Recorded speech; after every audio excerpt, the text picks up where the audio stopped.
So today I'm going to teach you a really simple recipe. We're making sauerkraut. Now sauerkraut is just fermented vegetables, so the ingredients are really basic. All you're going to need to do is buy yourself some cabbages. So I've got red cabbage here, I've got a white cabbage. I'm putting some dill in mine. You don't have to put dill in yours, you can just have cabbage. And salt. You need a good quality salt, not like table salt. It has to be something decent. I'm using Malden sea salt, but you could use Himalayan salt or something like that. And that really is basically all you need. Without further ado, let's get stuck in.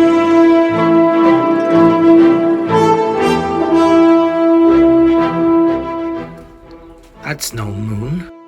It's a space station. Chopping board.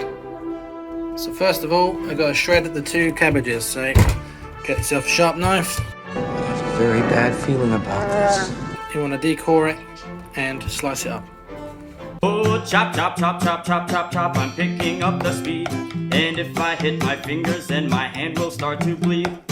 And now I have an entire mixing bowl's worth of sliced up cabbage. Now, you might be wondering, where does the water come from to make the brine? Well, cabbage is full of water, so once I start crushing this down, it's going to release its natural waters, and that's what we want to do. So the next step is to basically compact it and crush it.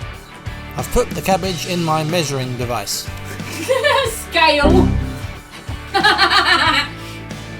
So I've put the cabbage in my scales. I've actually managed to make a kilo. So to keep it nice and easy, for every kilo we're going to add 25 grams of salt. Okay, so we're going to add the salt and then start massaging the salt into the cabbage. So you need to get hands on with this, and you've got to get your hands in there and really start massaging the cabbage so it starts losing the water. Try not to throw it all over the table as well. You can see the juices are starting to come out. You look like you're having a good time then. Cabbage pounders! Whoa, Nelly! Got a bit carried away there. But check out the juices! Yum! Purple! So this is optional, but we're adding a bit of garlic into ours as well, and a couple of other spices. Mustard seeds, caraway seeds, about 4 to 5 cloves of garlic.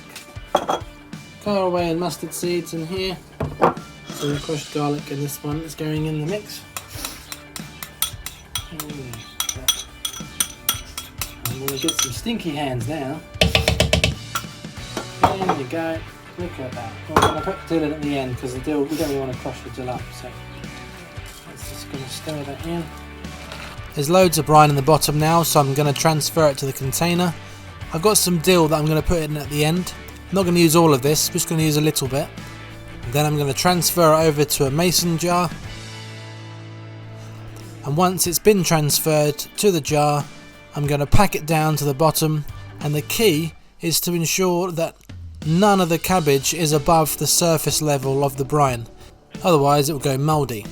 We also can't close the lid on this jar because as it starts to fermentate it will build up pressure, so just going to put a coffee filter on just to protect it from anything unwanted getting in there, and then I'm going to rest the lid down. Leave it in a cool dark place for about a week. Now, the longer you leave it, the softer the cabbage will go. 2 weeks in the cupboard. We moved it from the kitchen into another room because it absolutely stunk. It really smells of farts, like proper like dad guff. Anyway, so we moved it to a cupboard where it wasn't plonging the house out as much, and it went completely purple like this.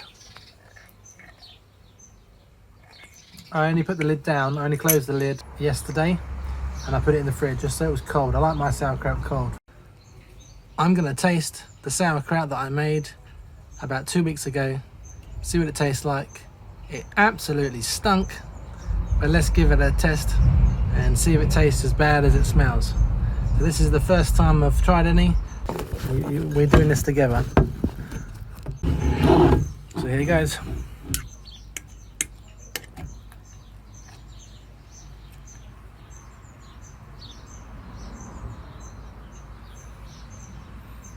Doesn't smell too bad now.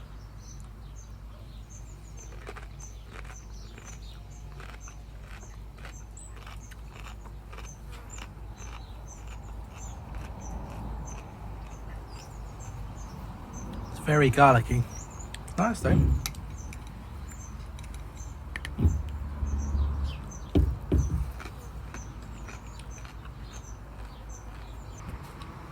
It's actually quite nice, despite the smell. Winner, winner, Dad's farts for dinner.